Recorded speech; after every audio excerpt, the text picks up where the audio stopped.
हद्दीपुर में छात्रों का शांतिपूर्ण प्रदर्शन, सोनम वांगचुक के समर्थन में बुलंद की अपनी आवाज। आपको बता दें, सिंह लाइब्रेरी के संचालक शुभम सिंह ने हद्दीपुर में विद्यार्थियों के साथ एक शांतिपूर्ण छात्र प्रदर्शन का आयोजन किया। प्रदर्शन के दौरान छात्रों ने सोनम वांगचुक के समर्थन में अपनी आवाज़ बुलंद की और सरकार से शिक्षा व्यवस्था से जुड़ी समस्याओं पर गंभीरता से ध्यान देने की मांग की। प्रदर्शन में छात्रों ने कहा कि बार बार होने वाले पेपर लीक, परीक्षा और सरकारी भर्तियों में लगातार हो रही देरी तथा युवाओं के भविष्य से जुड़े अन्य मुद्दों का शीघ्र समाधान किया जाना चाहिए। छात्रों ने शिक्षा व्यवस्था में पारदर्शिता, समयबद्ध भर्ती प्रक्रिया और दोषियों के विरुद्ध सख्त कार्रवाई की मांग की।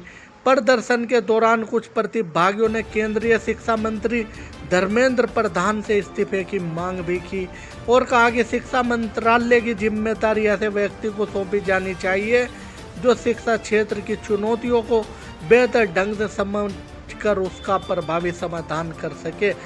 यह प्रदर्शन शांतिपूर्ण ढंग से आयोजित किया गया, जिसका उद्देश्य छात्रों की समस्याओं को सरकार तक पहुंचाना और शिक्षा व्यवस्था में सुधार की मांग करना था। आइए देखते हैं पूरी खबर विस्तार से। नहीं चलेगी, संघर्ष करो, हम तुम्हारे साथ हैं, संघर्ष करो।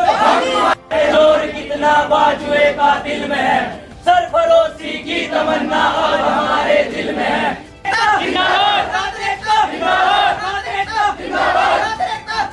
मैं कहना चाहूँगा सर, मैं पिछले 5 साल से 2020-21 से यहाँ पे तैयारी कर रहा हूँ और पिछले 5 साल से मैंने 2019 में फॉरेस्टर का फॉर्म फिल किया था। 2019 के बाद वो 2023 में हुआ था, वो फिर लीक हो गया था, मतलब सिस्टम ही ख़त्म हो गया था बिल्कुल। उसके बाद फिर सर 2024 में वो पेपर हुआ।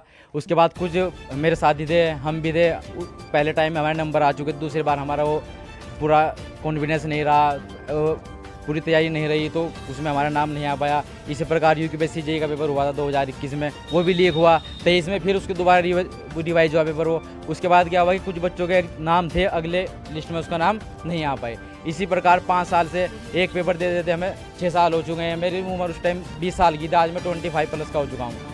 ये कोई भी सरकार कहती है विधायक हो, अब मैं से यही जोड़ना चाहूँगा, कांग्रेस बीजेपी कुछ भी, आप अदर पार्टी कोई भी ले सकते हो, मैं पार्टी से संबंधित नहीं बोलना चाहूँगा क्योंकि सब पार्टी ऐसी है। पार्टी चाहे कांग्रेस हो, बीजेपी हो, आप हो, सबका कुछ नहीं है। सबको क्या करना है, पेट्रोल फूकना है सरकार का, विधानसभा में जाना है और जनता के लिए पैसों पे मौज उड़ानी है।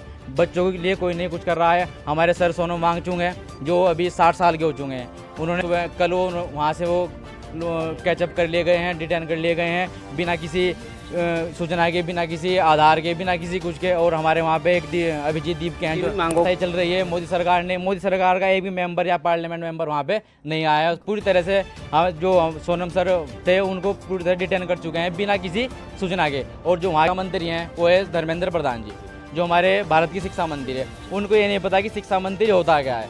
आज तक वो किसी कॉन्फ्रेंस में नहीं आए हैं, आज तक उन्होंने किसी बात पे कोई भी किसी भी सूचना या शिक्षा नियम में पालना कोई भी उन्होंने आज तक एक भी शब्द नहीं बोला है।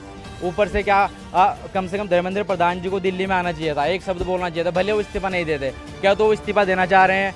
मोदी जी ने मना कर रखी है कि इस्तीफा नहीं देना, मैं सबको कंट्रोल कर लूँगा। या फिर मोदी जी और धर्मेंद्र प्रधान जी सब मिले जुले हैं, सबकी सरकार ऐसी है। अगर कोई वहाँ पे हमारे साथ सरकार जाएगी तो शायद वो इस्तीफा देंगे, पर हमारे एक आप एएसपी के जो राष्ट्रीय अध्यक्ष हैं चंद्रशेखर आजाद जी, उन्होंने कल 20 तारीख को बोला था कि वहाँ पे धरना प्रदर्शन है, कल है भी वहाँ पे। उससे पहले ही सरकार ने वो डिटेन कर चुके हैं, जिससे वहाँ पे हंगामा ना हो, संसद में लोग भीड़ ना कर पाएँ, लोगों को पता ना, इंटरनेशनल मीडिया को पता ना लगे कि भारत में चल रहा क्या है। मेरा नाम शुभम सिंह है और मैं सिंह लाइब्रेरी का संचालक हूँ। मैं भी 2 साल से लाइब्रेरी चला रहा हूँ, देख रहा हूँ आए दिन एग्ज़ाम जब भी होता है एग्ज़ाम लीक हो जाता है। मैं भी देखता हूँ कि बच्चे साल भर तैयारी करते हैं, पेपर की फ़ीस देते हैं, अपना समय भी बर्बाद करते हैं। तो उस बीच में फिर जब एग्ज़ाम की डेट आती है और एग्ज़ाम रद्द हो जाता है, मैं खुद फेल हुआ हूँ। अभी तो मैंने पढ़ाई छोड़ दी, मैं बिजनेस करता हूँ, मैं खुद फेल हुआ हूँ, तो मुझे पता है कि मेरे 1 साल की कीमत क्या होती है। ये लोग तो 3-3, 4-4 साल तक एग्ज़ाम की तैयारी करते हैं और फिर उसमें भी रद्द हो जाता है। मैं तो अपनी कमी की वजह से फेल हुआ हूँ। ये लोग अगर सिस्टम की वजह से फेल होंगे तो फिर क्या ही बोलेंगे। अब सिस्टम को लेकर मैं एक बात कहना चाहता हूँ, जैसे हमारी अंधी कानून है, फ़िलहाल किसी की सुनवाई नहीं हो रही, चाहे सोनम सर हो या छात्र हो या अभिजीत सर हो। लश्कर भी तुम्हारा है, सरदार तुम्हारा है, लश्कर भी तुम्हारा है, सरदार तुम्हारा है, तुम झूठ को सच लिख दो, अखबार तुम्हारा है। इस दौर के फरियादी हम जाएं तो जाएं कहाँ, इस दौर के फरियादी हम जाएं तो जाएं कहाँ। कानून भी तुम्हारा है, दरबार भी तुम्हारा है, कानून भी तुम्हारा है, दरबार भी तुम्हारा है। और शायर लगते हो। सूरज की तपन तुमसे बर्दाश्त नहीं होगी, सूरज की तपन तुमसे बर्दाश्त नहीं होगी, मोम के पुतले सा किरदार तुम्हारा है। मैं कहना चाहूँगा सर, मैं सबसे पहले तो एक बात बोलना चाहूँगा, जो हर साल कैलेंडर जारी होता है, भर्तियाँ उसके अनुसार नहीं हो पाती। अभी जो 2 महीने पहले कैलेंडर जारी हुआ, उसमें अभी कनिष्ठ सहायक 16 जुलाई डेट दे रखी है, लेकिन वो अभी तक जारी नहीं। इससे पहले इस कैलेंडर की भर्ती वो पिछले महीने में बोल रखा था कि जारी होगी, वो जारी नहीं। तो ऐसे करते करते एक एज निकल जाती है। तो कम से कम सरकार इस बात को ध्यान रखे, बच्चों की उम्र बढ़ रही है तो अपने कैलेंडर के अनुसार भर्ती करें। सर मैं तो इतना ही कहना चाहूँगी कि धर्मेंद्र प्रधान जो कि हमारे शिक्षा मंत्री हैं कि उन मतलब में कुछ कर ही नहीं रहे हैं, तो उनका इस्तीफा दिया जाए। अगर सिस्टम ही अच्छे से नहीं चला पाएंगे तो उनका फ़ायदा क्या है पद पे बैठ के, तो इस्तीफा ही दिया जाए। मैं भी जब से तैयारी कर रही हूँ, मतलब मैं 2 साल से तैयारी कर रही हूँ, तो अब तक कोई वैकेंसी नहीं आई है। जब से मैं तैयारी में आई हूँ, महिलाओं के लिए कोई वैकेंसी नहीं आई, और अगर आती भी है तो टाइम पे पेपर नहीं हो पाते हैं, और पेपर हो जाते हैं तो वो लीक हो जाते हैं। तो छात्र का भविष्य तो वैसे ही डूबा हुआ है। क्यों सर, जो हमारा सिस्टम है वो अच्छे से चले और टाइम टू टाइम मतलब कि पेपर कराए और पेपर का रिजल्ट अच्छे से जारी किया जाए। सर मैं नीट का स्टूडेंट हूँ। एक तो मेरा दर्द इतना है कि मैं बयान नहीं कर सकता, क्योंकि नीट स्टूडेंट के लिए पूरे साल ये 24 घंटे में से कम 15-16 घंटे रोज़ पढ़ना पड़ता है।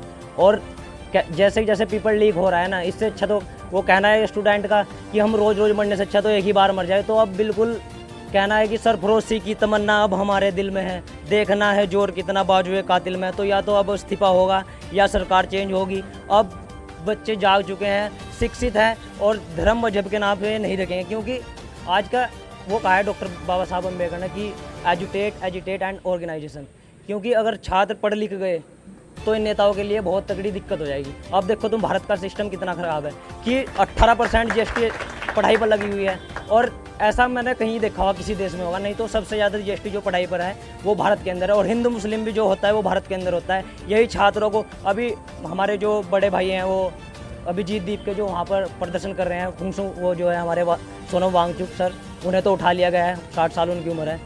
तो उनके ऊपर एक लेडी आती है वहाँ से, तो वो साई फेंकती है उनके ऊपर, और वो क्या करती है, वो नारे लगाती है जय श्री राम जय श्री राम। हालांकि वहाँ पर इसका कोई काम नहीं है, क्योंकि ना तो वहाँ कोई पार्टी है ना कोई ऐसा है, क्योंकि वहाँ सभी के स्टूडेंट हैं, हिंदू मुस्लिम सिख ईसाई, सभी का मुद्दा है वो, क्योंकि पढ़ाई है वो यार हर किसी को।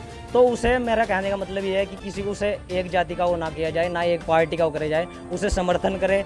सब जिसका जाना हो सके या वहाँ पर जाए, और जो जा ना सके तो वो अपना छोटा सा प्रदर्शन करे या कोई वीडियो बनाए, उन्हें सपोर्ट करे। सरकार युवाओं के लिए तो सरकार बिल्कुल, ये सरकार जो है बिल्कुल निकम्मी सरकार है, कहने का मतलब ये है। क्योंकि आप इसका काम देख लो, कहीं भी आप पैसे की कीमत घटती जा रही है रुपए की, तो और इससे ज़्यादा तो क्या ही होगा। और युवा लाइब्रेरी में बैठे रहते हैं, उनकी उम्र घट रही है, पेपर लीक हो रहे हैं। आज तक आते हैं कि सिस्टम सही हो और पेपर लीक ना हो, और जो सिस्टम को चला रहे हैं वो एजुकेटेड हो, और जो नेता है, जो हमारे नेता है वो भी एजुकेटेड हो। उनको भी लिए भी एक परीक्षा होनी चाहिए मेरे हिसाब से, तो कि उनमें भी एक परीक्षा दे, तब जाके वो वहाँ पर बैठ पाए। जैसे कि हमारे धर्मेंद्र प्रधान जी है, वो आज तक एक प्रेस कॉन्फ्रेंस में नहीं आ सके, और कैसे शिक्षा मंत्री हो, क्या शिक्षा करेंगे।